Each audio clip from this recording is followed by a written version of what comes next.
মদ্যপান, ধূমপান ও মাদক সেবন স্বাস্থ্যের পক্ষে ক্ষতিকর। এই গল্পের সমস্ত চরিত্র ও ঘটনাবলী সম্পূর্ণ কাল্পনিক। বাস্তবের সঙ্গে কোনো মিল থেকে থাকলে সেটা সম্পূর্ণ অনিচ্ছাকৃত ও কাকতালীয়। বাংলা সাহিত্যের রোমাঞ্চকর কিছু গল্প দিয়ে সাজানো আমাদের এই বিশেষ নিবেদন সানডে সাসপেন্স। আজকের গল্প মেডেল। রচনা বিভূতিভূষণ বন্দ্যোপাধ্যায়। বিভূতিভূষণ জন্মেছিলেন 1894 সালের 12ই সেপ্টেম্বর। বাংলা সাহিত্যের পাঠক তাকে মূলত চেনে পথের পাঁচালী এবং অপুর সৃষ্টিকর্তা রূপে। পথের পাঁচালী ছাড়া তার বিখ্যাত উপন্যাসগুলির মধ্যে আছে অপরাজিত, আরণ্যক, আদর্শ হিন্দু হোটেল, অশনি সংকেত ইত্যাদি। ছোট গল্পের মধ্যে আছে একটি ভিন্ন স্বাদের মজার গল্প বাক্সবদল। কিশোরদের জন্য লেখা চাঁদের পাহাড় আজও আমাদের অতি প্রিয়। 1950 সালের 1 নভেম্বর মাত্র 55 বছর বয়সে বিভূতিভূষণ বন্দ্যোপাধ্যায়ের মৃত্যু হয়। আজ সানডে সাসপেন্সে শুনবেন তার লেখা একটি ছোট গল্প মেডেল। প্রধান চরিত্রে সুরেন, সুধীর এবং ক্লাসের অন্যান্য ছাত্র, বৃন্দাবন, জ্যাঠামশাই এবং সুধীরের দাদু। গল্প পাঠে মীর। গল্পের সূত্রধার দীপ। শুরু হচ্ছে মেডেল।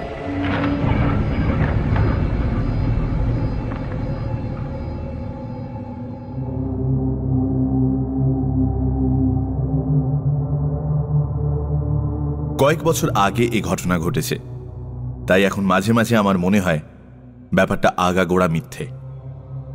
আমারই কোনো রকম শারীরিক অসুস্থতার দরুন হয়তো চোখে ভুল দেখে থাকবো বা ওই রকম কিছু, কিন্তু আমার মন বলে তা নয়। ঘটনাটা মিথ্যে ও অবাস্তব বলে উড়িয়ে দেওয়ার কোনো কারণ ঘটেনি। আমার তখনকারের অভিজ্ঞতাই সত্যি, এখন যা ভাবছি তাই মিথ্যে। ঘটনাটি খুলে বলা দরকার। প্রসঙ্গক্রমে গোড়াতেই বলে রাখি যে গত 10 বছরের মধ্যে আমার শরীরে কোনো রোগ বালাই নেই। আমার মন বা মস্তিষ্ক সম্পূর্ণ সুস্থ আছে এবং যে সময়ের কথা বলছি, এখন থেকে বছর 4 আগে, তখনও সম্পূর্ণ সুস্থ ছিল। আমার স্কুল মাস্টারের জীবনে অত্যাশ্চর্য বা অবিশ্বাস্য ধরনের কখনো কিচ্ছু দেখিনি। অন্য 5 জন স্কুল মাস্টারের মতোই অত্যন্ত সাধারণ ও একঘেয়ে রুটিন বাঁধা কর্তব্যের মধ্যে দিয়েই দিন কাটিয়ে চলেছি আজ বহু বছর। সে বছর বর্ষাকালে গরমের ছুটির কিছু পরে একদিন ক্লাসে পড়াচ্ছি। এমন সময় একটি ছেলে আরেকটি ছেলের সঙ্গে হাত কাড়াকাড়ি করে কি একটা কেড়ে বা ছিনিয়ে নেবার চেষ্টা করছে। আমার চোখে পড়ল। আমি ওদের দুজনকে অমনোযোগিতার জন্য ধমক দিতে অন্য একটি ছেলে বলে উঠল, স্যার, কামিক্ষে সুধীরের মেডেল কেড়ে নিচ্ছে। কার মেডেল? কিসের মেডেল? সুধীর নামে ছেলেটি দাঁড়িয়ে উঠে বলল, আমার মেডেল স্যার। অন্য ছেলেটির দিকে চেয়ে বললুম, ওর মেডেল তুমি নিচ্ছিলে কামিক্ষে? কামিক্ষে ওরফে কামাক্ষাচরণ মৌলিক নামে ছেলেটি বললে, নিচ্ছিলুম না স্যার, দেখতে চাইছিলুম। তা ও দেবে না? ওর মেডেল যদি ও না দেয় তোমার কেড়ে নেবার কি অধিকার আছে? বসো, ওরকম আর করবে না। কথা শেষ করে সুধীরের দিকে চেয়ে ক্লাসের ছেলেদের পরস্পরের মধ্যে ভ্রাতৃভাব ও সখ্য থাকার ঔচিত্য সম্বন্ধে কিছুটা বক্তৃতা দেওয়ার পর খানিকটা কৌতূহলের সঙ্গে জিজ্ঞেস করলাম, কই, কি মেডেল দেখি? কোথায় পেলে মেডেল? ভেবেছিলাম আজকাল কলকাতার পাড়ায় পাড়ায় যে সমস্ত ব্যাডমিন্টন খেলা, সাঁতারের বা দৌড়ের প্রতিযোগিতা হয়ে থাকে, তারই কোনো কিছুতে সুধীর হয়তো 4র্থ স্থান বা ওই ধরনের কোনো সাফল্য লাভ করে ছোট্ট এতটুকু একটা আধুলির মতো মেডেল পেয়ে থাকবে এবং সম্পূর্ণ স্বাভাবিক যে সে সেটা ক্লাসে এনে 5 জনকে গর্ব ভরে দেখাতে চাইবে। এমনকি এই অছিলায় ক্লাস শুদ্ধ হেডমাস্টারের কাছে দলবদ্ধ হয়ে গিয়ে একবেলার জন্য ছুটিও হয়তো চাইতে পারে। সুতরাং মেডেলটা যখন আমার হাতে এসে পৌঁছল, তখন সেটাকে তাচ্ছিল্যের সঙ্গেই হাত পেতে নিলাম। কিন্তু মেডেলটার দিকে একবার চেয়ে দেখেই চেয়ারে সোজা হয়ে বসলাম। না, এ তো পাড়ার ব্যাডমিন্টন ক্লাবের বাজে মেডেল নয়, মেডেলটা পুরনো, বড় ও ভারী চমৎকার গড়ন। কি জিনিস দেখি? মেডেলের গায়ে কি লেখা রয়েছে আধো অন্ধকার ক্লাসরুমে ভালো পড়তে পারলাম না। ওপিট উল্টে দেখি মহারানী ভিক্টোরিয়ার অল্প বয়সের মূর্তি খোদাই করা। পকেটে চশমা নেই, মনে হলো অফিস ঘরে টেবিলে ফেলে এসেছি। ইতিমধ্যে অনেকগুলি ছেলে ভিড় করেছে আমার চেয়ারের চারপাশে মেডেল দেখবার জন্য। তাদের ধমক দিয়ে বললাম, এই যাও, বসোকে সব, ভিড় করো না এখানে, যাও। একটা ছেলেকে বললাম, কি লেখা আছে মেডেলের গায়ে, পড়ো তো। ক্লাস 4-এর ছেলে অতি কষ্টে ধীরে ধীরে পড়ল, ক্রাইমিয়া, সেবাস্টোপোল, ভিক্টোরিয়া রেজিনা। ও পিঠে সার্জেন্ট এসবি পার্কিন্স, 6th ড্রাগন গার্ডস, 1854 সাল। দস্তুর মতো অবাক হয়ে গেলাম। ক্রাইমিয়ার যুদ্ধের সময় সেবাস্টোপোলের রণক্ষেত্রে কোনো সাহসের কাজ করবার জন্য এই মেডেল দেওয়া হয়েছিল ইংল্যান্ডের সামরিক দপ্তর থেকে ড্রাগন গার্ডস সৈন্যদলের সার্জেন্ট পার্কিন্সকে। এ তো সাধারণ জিনিস মোটেই নয়। Crimea, Sevastopol, charge of the light brigade. কিন্তু কলকাতার নীলমণি দাস লেনের সুধীর সাহার কাছে সে মেডেল কোথা থেকে আসে? এদিকে এসো, এই মেডেল কোথায় পেয়েছো? ওটা আমার স্যার। তোমার তো বুঝলুম, পেলে কোথায়? আমার দাদু দিয়েছেন স্যার। তোমার দাদু কোথায় পেয়েছিলেন এটা জানো? হ্যাঁ স্যার, জানি। আমার দাদুর বাবার কাছে এক সাহেব জমা রেখে গিয়েছিল। কিভাবে? আমাদের মদের দোকান ছিল কিনা স্যার, মদ খেয়ে টাকা কম পড়লে ওটা বাঁধা রেখে গিয়েছিল, আর নিয়ে যায়নি। দাদুর মুখে শুনেছি। হিসেব করে দেখলুম 86 বছর উত্তীর্ণ হয়ে গেছে সেই বছরটি থেকে যে বছরে সার্জেন্ট পার্কিন্স, সে যাই হোক, এ মেডেল পায়। তখন তার বয়স যদি 20 বছরও থেকে থাকে, এখন তার বয়স হওয়া উচিত 106। সুতরাং সে মরে ভূত হয়ে গেছে কোন কালে। সেদিন ছিল শনিবার। সকাল সকাল স্কুল ছুটি হবে এবং অনেকদিন পরে সেদিন দেশে যাব আগেই ঠিক করে রেখেছিলাম। আমার এক গ্রাম সম্পর্কে জ্যাঠামশাই ইতিহাস নিয়ে নাড়াচাড়া করেন, বেশ পড়াশোনা আছে, গ্রামেই থাকেন। ভাবলাম তাকে মেডেলটা দেখালে খুশি হবেন খুব। সুধীরের কাছ থেকে মেডেলটি চেয়ে নিলাম, সোমবার ফেরত দেব বললাম। স্কুলের ছুটির পরে বাসা থেকে সুটকেস নিয়ে শিয়ালদা স্টেশনে এসে 2:30 গাড়ি ধরলাম। দেশের স্টেশনে যখন নামলাম তখন বেলা 5:30। 2 মাইল রাস্তা হেঁটে বাড়ি পৌঁছতে প্রায় সন্ধে হয়ে গেল। সন্ধ্যের আগেই হয়তো পৌঁছতে পারা যেত, কিন্তু আমি খুব জোরে হাঁটিনি। ভাদ্র মাসের শেষ, অথচ বৃষ্টি তত বেশি না হওয়ায় পথঘাট বেশ শুকনো খটখটে। পথের ধারের বর্ষা শ্যামল গাছপালা চোখে বড় ভালো লাগছিল অনেক দিন কলকাতা বাসের পরে, তাই জোরে পা না চালিয়ে আস্তে আস্তে হেঁটে আসছিলাম। এখানে প্রথমেই বলি, আমার বাড়িতে কেউ থাকে না। পাশের বাড়ির এক বৃদ্ধা আমি গেলে রান্না করে দিয়ে আসতেন বরাবর। আমার এক বাল্যবন্ধু বৃন্দাবন অনেক বছর ধরে বিদেশে থাকে। পিসিমার মুখে শুনলুম আজ দিন 15 হলো বৃন্দাবন বাড়ি এসেছে। শুনে বড় আনন্দ হলো। সন্ধ্যের পরেই ওর সঙ্গে দেখা করব ঠিক করে চা খেয়ে নদীর ধারে বেড়াতে বের হলাম। যাবার সময় সুটকেসটা খুলে মেডেলটা পকেটে নিলাম, বৃন্দাবনকেও দেখাবো বলে। নদীর ধারে গিয়ে দেখি বর্ষার দরুন নদীর জল ভয়ানক বেড়েছে। নদীর জল কুল ছাপিয়ে দুধারের মাঠে পড়েছে। অনেকক্ষণ বসে রইলুম। সন্ধ্যার অন্ধকার নামল একটু একটু করে। বাদুড়ের দল বাসায় ফিরছে তখন। কেউ কোনো দিকে নেই। এক জায়গায় বর্ষার তোড়ে নদীর পাড় ভেঙে গিয়েছে। অনেকটা উঁচু পাড়, নিচে খরস্রোতা বর্ষার নদী। জায়গাটা দিয়ে যেতে যেতে একবার কিরকম ভেঙেছে দেখবার ইচ্ছে হলো। পাড়ের ধারে দাঁড়িয়ে নিচে জলের আবর্ত দেখছি। পাড়টা সেখানে অনেকখানি উঁচু, জল অনেক নিচে। হঠাৎ আমার মনে একটা অদ্ভুত ইচ্ছে জেগে উঠল। আমি লাফ দিয়ে পাড় থেকে জলে পড়ব। দাঁড়িয়ে থাকতে থাকতে ইচ্ছেটা যেন ক্রমে বেড়ে উঠছে। লাফাই, দি লাফ। অথচ বর্ষার খরস্রোতা নদী কুটো ফেললে দুখানা হয়ে যায়। আমি সাঁতার জানি না, গভীর জল পাড়ের নিচেই। ইচ্ছেটা কিছুতেই যেন সামলাতে পারছি না। এমনকি আমার মনে হলো আর কিছুক্ষণ থাকলে আমাকে লাফ দিতেই হবে, নইলে আমার জীবনের সুখ চলে যাবে।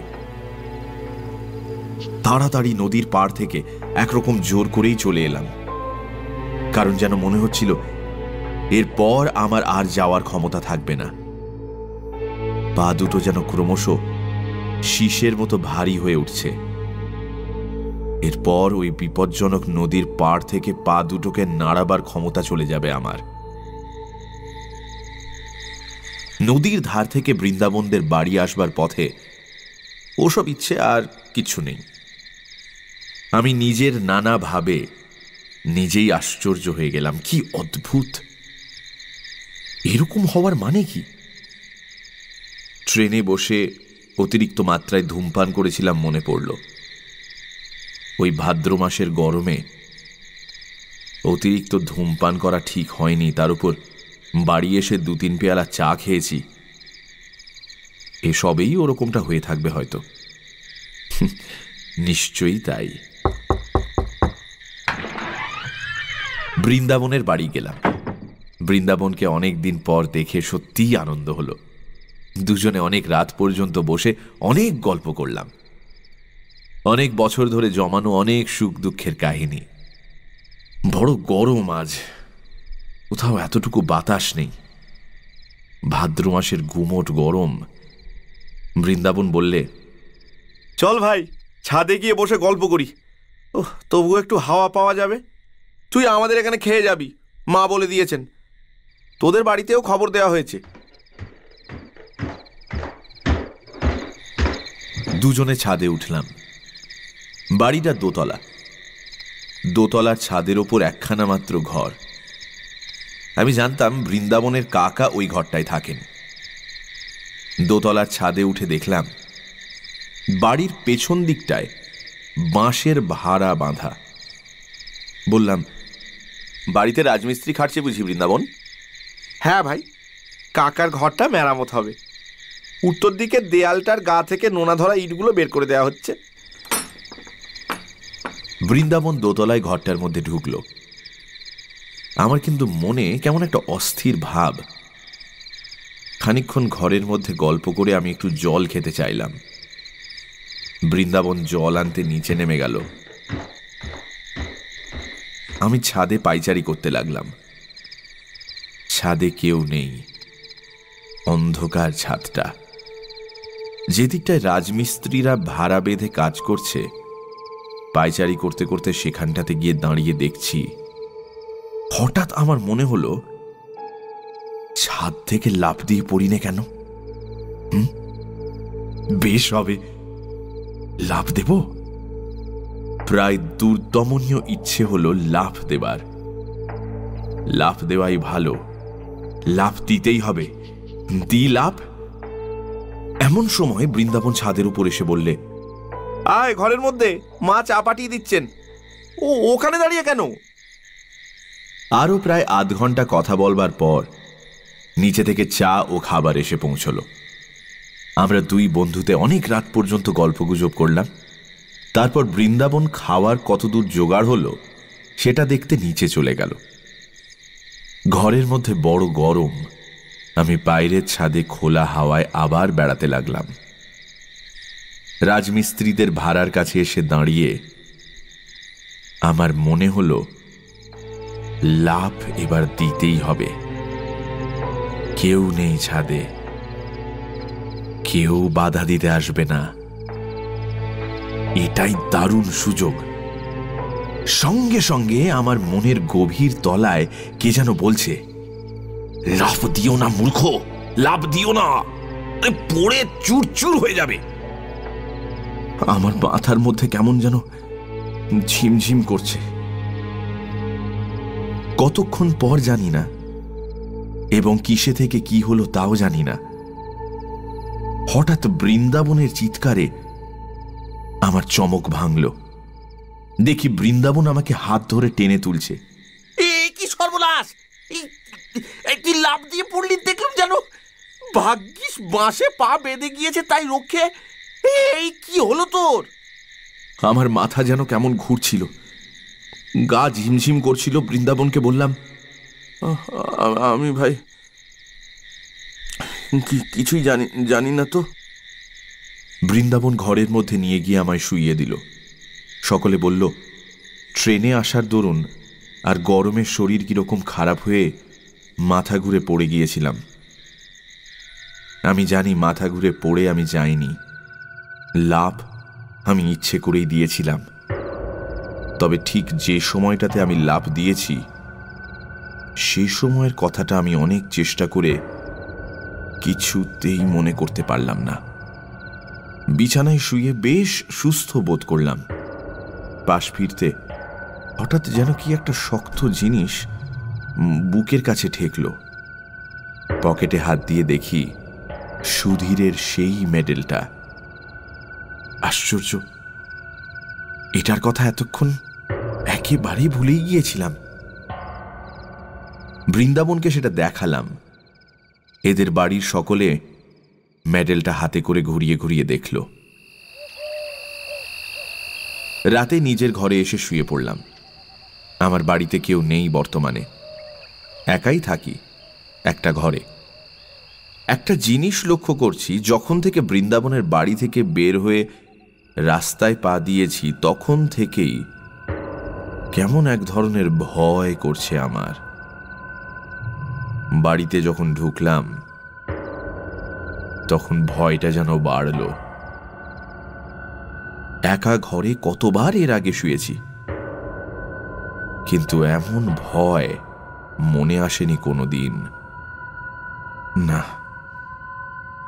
শরীরটা সত্যিই খারাপ। শরীর খারাপ থাকলে মনও দুর্বল হওয়া খুবই স্বাভাবিক। আলো নিভিয়ে শুয়ে পড়লাম।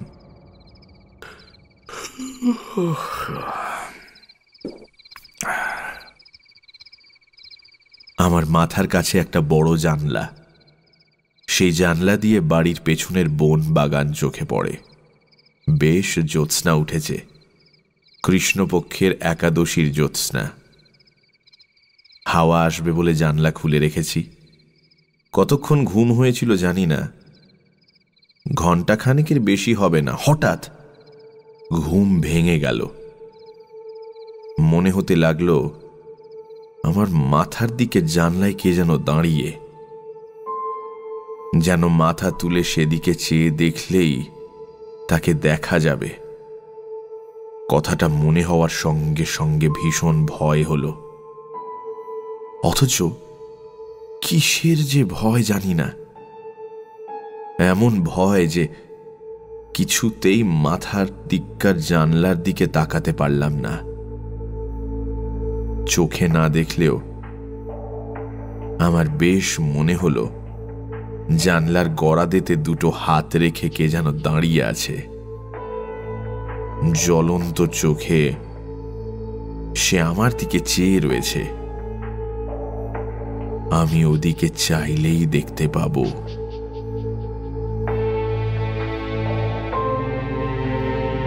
প্রাণপণে চোখ বুজে শুয়ে রইলুম। কিছুতেই চাইব না। ঘুমোবার চেষ্টা করলাম, কিন্তু ঘরের মধ্যে কোথাও কি ইঁদুর পচেছে? কিসের পচা গন্ধ! যেন আয়োডিন, লিন্ট, মলম প্রভৃতি উগ্র গন্ধের সঙ্গে পচা ক্ষতের গন্ধ মেশানো। এতকাল বাড়িতে থাকা নেই, যার উপর বাড়িঘর পরিষ্কার রাখার ভার, সে যে কিছুতেই দেখাশোনা করে না তা বেশ বোঝা গেল। কে যেন আমার মনের ভেতর বলছে, চেয়ে দেখো, তোমার মাথার দিককার জানলার দিকে একবার চেয়ে দেখোই না। ঘরের চারিদিকে কিসের যেন একটা প্রভাব, কোনো অমঙ্গলজনক, হিংস্র, উগ্র, অশান্ত ধরনের ব্যাপারটা ঠিক বলে বোঝানো যায় না। আমি যেন ভয়ানক বিপদগ্রস্ত। সে এমন বিপদ যা আমাকে মরণের দোর পর্যন্ত পৌঁছে দিতে পারে। এমনকি সে দোরের চৌকাঠ পার করে অন্ধকার মৃত্যুপুরীর হিম শীতল নীরবতার মধ্যে ডুবিয়ে দিতেও পারে। আমি চাইব না, আমি চাইব না, কিছুতেই চাইব না। কিন্তু যে প্রভাবই হোক, আমার ঘরের মধ্যে দেয়ালের এ পিঠে তার অধিকার নেই। বহুকাল ধরে পূর্বপুরুষেরা বাস্তু শালগ্রামের অর্চনা করেছেন এ ঘরে। এর মধ্যে কারো কিচ্ছু খাটবে না। আমার মনটাই আবার যেন এই কথাগুলি বলল আমাকে। অন্ধকার রাতে একলা ঘরে মন কত কথা কয়। জানলার ধারে কি যেন একটা শব্দ হলো, অদ্ভুত ধরনের শব্দটা। কে যেন জানলার গড়াদের উপর টোকা দিয়ে আমার দৃষ্টি আকর্ষণ করতে চাইছে। একবার, দুবার, তিনবার। ভয়ে আমার বুকের মধ্যে ঢিপ ঢিপ করতে লাগলো।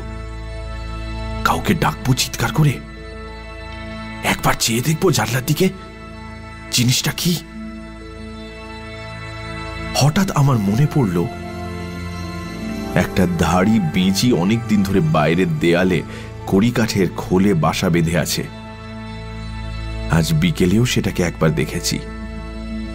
জানলার ওপরকার কাঠে সেটা পোকামাকড় বা জোনাকি ধরছে। এ তারই শব্দ। কথাটা মনে হতেই মনের মধ্যে সাহস আবার ফিরে এলো। ঘাম দিয়ে জ্বর ছেড়ে গেল যেন। শরীর অসুস্থ থাকলে কত সামান্য কারণ থেকে ভয় পায় মানুষ। পাশ ফিরে এবার ঘুমোবার চেষ্টা করলাম স্বস্তির নিঃশ্বাস ফেলে।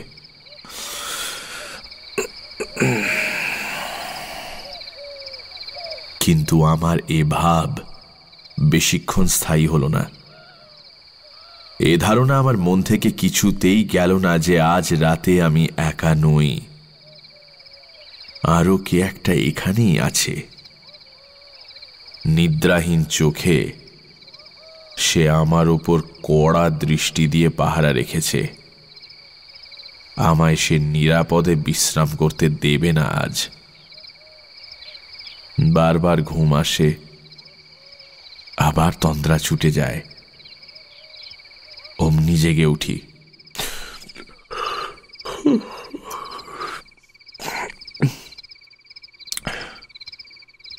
কিন্তু চোখ চাইতে বা বিছানার উপর উঠে বসতে সাহস হয় না। আর সেই শব্দটা মাঝে মাঝে জানলার গড়াদের ওপাশ থেকে শুনি। খুব হালকা করাঘাতের শব্দ যেন।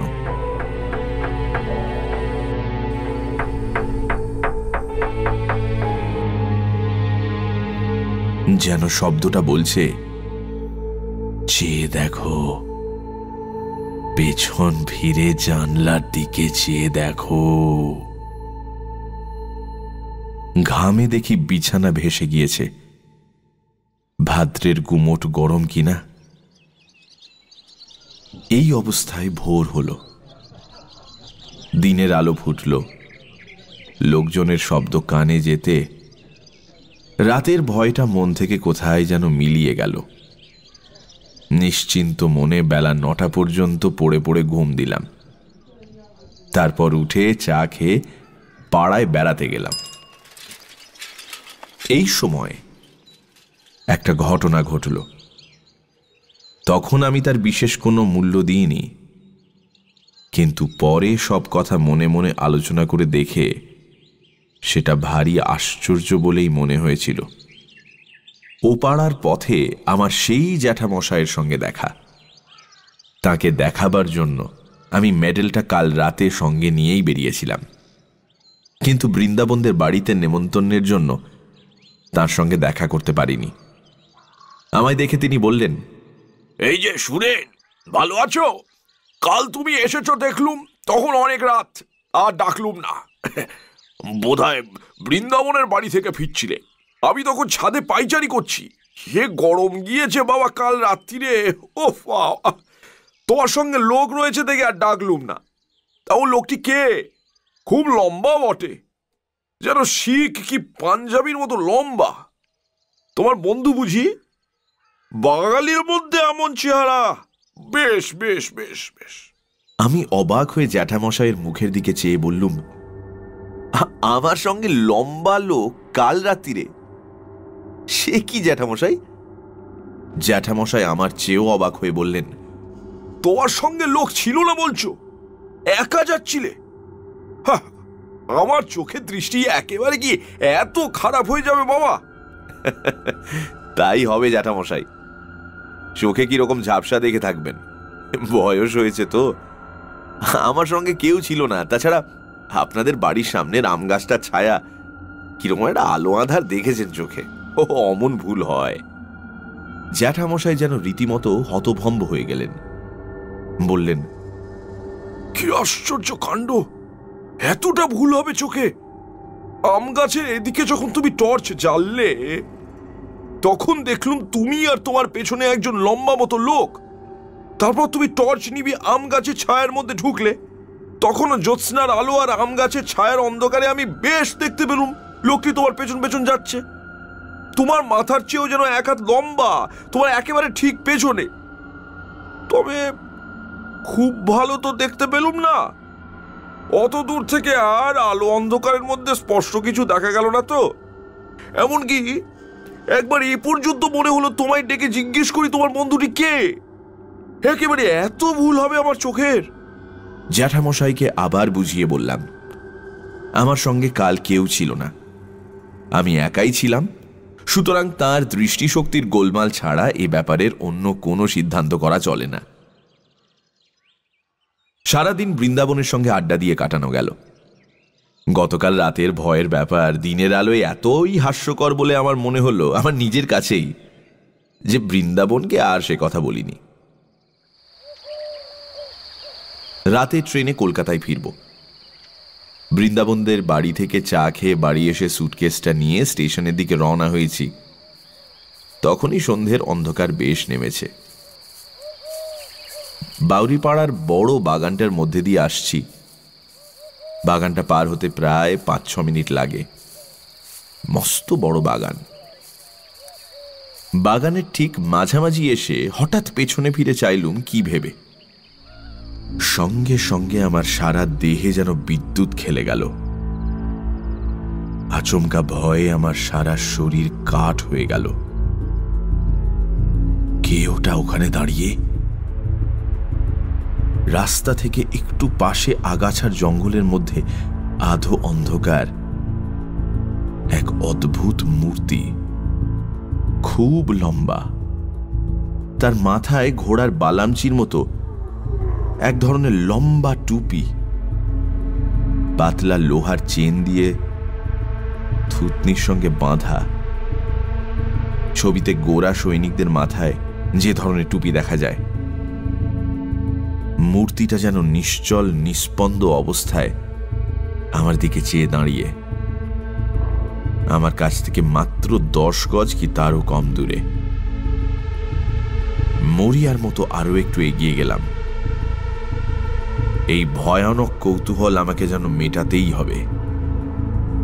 মূর্তি নড়ে না চড়ে না, যেন নিশ্চল পাথরের মূর্তি। কিন্তু বেশ স্পষ্ট দেখছি মাত্র 7-8 গজ দূরে তখন মূর্তিটা। আর ঘোড়ার বালামচির লম্বা টুপি ও ইস্পাতের চেনের স্ট্র্যাপ স্পষ্ট দেখতে পেলাম। আমার পা ঠকঠক করে কাঁপতে লাগলো, সারা দেহ কেমন যেন অবশ হয়ে আসছে।